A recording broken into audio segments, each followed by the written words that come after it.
Congressman Marcoleta, and then Congressman Abante. Thank you, Mr. Chair. Judging from the title of the resolution before us, is it correct to assume that this hearing is only limited to social media platforms? No, of course not. Because the way I see it, it only addresses the problems, alleged problems encountered against bloggers. No, Chairman, Congressman Marcoleta. That's the reason why we have invited as well the government agencies and also the academe and other media outlets who have parameters on. But we have not invited members of the mainstream media, Mr. Chair. We did. And that's the reason why we're asking for the excuse letter as well, because a while ago, the COMSEC have acknowledged the persons of the resource persons who have been invited. Did we invite, Mr. Chair, Philippine Inquirer and Philippine Star? COMSEC, can you please reply to the query of the good gentleman from Sagip Party List? Thank you, Mr. Chair. Philippine Daily Inquirer was not invited, Mr. Chair. How about other social media? How about some other major media outlets? Philippine Star, Mr. Chair. Mr. Chair, KBP was invited, kapisanan ng mga broadcasters sa And the Pilipinas. president of the KBP is here? Yes, sir. Okay.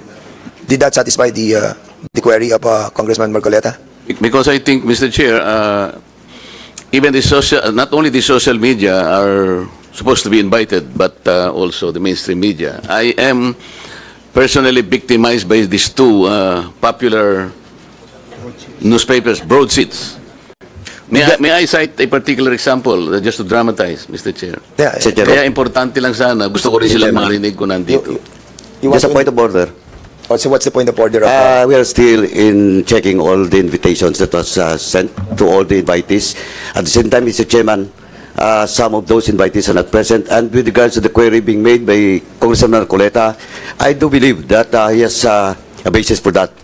And since, Mr. Chairman, the COMSEC has confirmed that indeed Philippine Daily Inquirer and Philippine Star are not invited into today's hearing.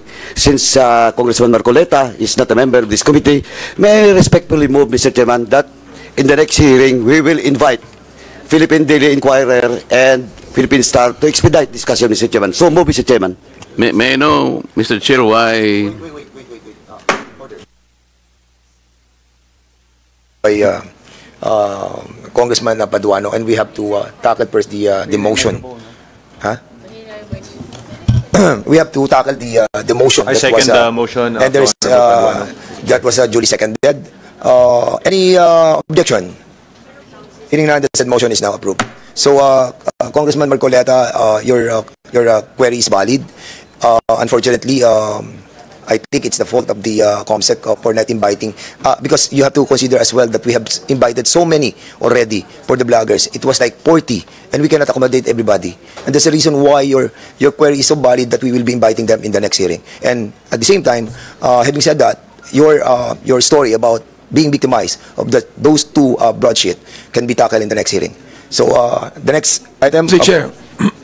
Yes, you have the floor right now, Congressman. I just would like to find out if Miss Elizabeth Cruz, a.k.a. Joey Vivre, was invited. Consent, if please. he was invited, once again, a point of order, Mr. Chairman. What's the point of order? Once again, Mr. Chairman, the floor is still with Congressman Marcoleta, and is she okay na po ba? Kaya Congressman Marcoleta with regards to the query that I move to invite Philippine Daily Inquirer and Philippine Star. Yes. It was approved. Now, well, actually, I have already taken action. I know, but the floor is still with Congressman Marcoleta, and I asked personally Congressman Marcoleta to the chair if he is satisfied with the motion that I have made, Mr. Chairman. And after that, siguro, let's proceed with another member of the House of this committee. Congressman Marcoleta, please. Thank you, Mr. Chair. I still have to include another aspect of inquiry. Kasi hindi lamang po yung social media at saka yung mainstream media. I was also personally victimized by certain survey firms. Nagsasurvey po sila. For example po, yung SWS, kailangan sabihin ko na po. Nag-survey po sila ng third quarter survey last year. And they listed 40 names, senatorial preferences. Nandito po sa akin, ibibigay ko po yung kopya po, reference ng ating committee. There are 40 names mentioned and indicated in that list. Ito po, Mr. Chair. Gusto ko lamang pong i-emphasize na dito sa 4 na pong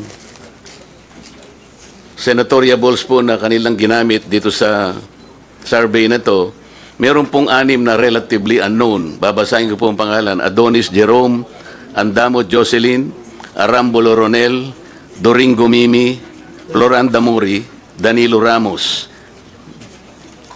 Meron po naman 7 na sikat, Mr. Chair, pero hindi naman nagpahayag po ng pagtakbo bilang senador. Andiyan na po si dating Pangulong Rodrigo Duterte, dating Senador Franklin Drilon, dating Senador Richard Gordon, Harry Roque, dating Vice Presidente Robredo Maria Leonor, at saka po yung ating Secretary of Defense, Gilbert Chodoro. Pero po malinaw dito, Mr. Chair, hindi po nila ako nilagay dito sa 40. Pero no pong yung outcome pong ito ipalabas nila, number 36 po ako. Paano po mangyayari na ako po ay magiging number 36, hindi naman po kasalo rito? Ito po yung klase ng mga manipulative surveys na pinaniniwalaan po ng mga tao. Sana po hindi na lang nila ako sinama sapagkat wala naman ako rito. Sino po ba si Adonis Jerome, Andamo Jocelyn, Arambolo Ronel, Doringo Mimi, Floranda Modi, Mr. Kong Barbers, may kilala ka ba rito? Bakit naman po, hindi ko naman po pinagpipilitan na isama nila ako rito. Ang problema, hindi po ako kasama, Mr. Chair, pero nilagay po nila ako doon sa resulta, number 36 ako. Hindi naman po tatama ito. Ito po yung gusto nating i-address lahat. Hindi lamang po social media. We understand that your predicament, Thank you, Mr. Chair. Congressman Marcoleta. And, Bibigay ko po yung kopya para sa and this referensya po. representation also doesn't believe that. Because on my own assumption, nasa top 5 ka. So, Mr. Chairman... Mr. Chairman, just Mr. Chair. But kidding aside. No. Mr. Chair. Kidding aside. We have to tackle that issue as well.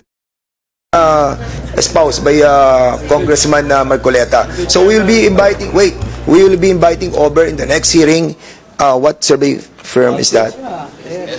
SWS and the Pulse Asia. Ilan ba yan? Ito lang muna yung nakita ko. Because- At saka yung Manila Broadcasting Corporation. MBC. Because in the House resolution itself, the House resolution number 2147, it clearly states, social media lang. Yeah. Medyo lang eh. Oh, kaya yun lang yung topic natin. But we cannot... But it was We are not delivered. No. Congressman Barbers, you have delivered in your privilege speech a wide, comprehensive approach on this matter. That And is I think correct, Mr. inviting Chair. over the survey firm is also correct. Yeah, maybe we Because can we are tackling expand. not only the House Resolution number 2147, we're also tackling 2 privileged speeches that was delivered by you. So I think may basis po yung kay Congressman Marcoleta. Okay, and at the same time,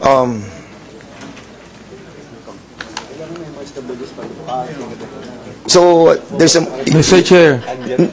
noted po yung kay Congressman Marcoleta.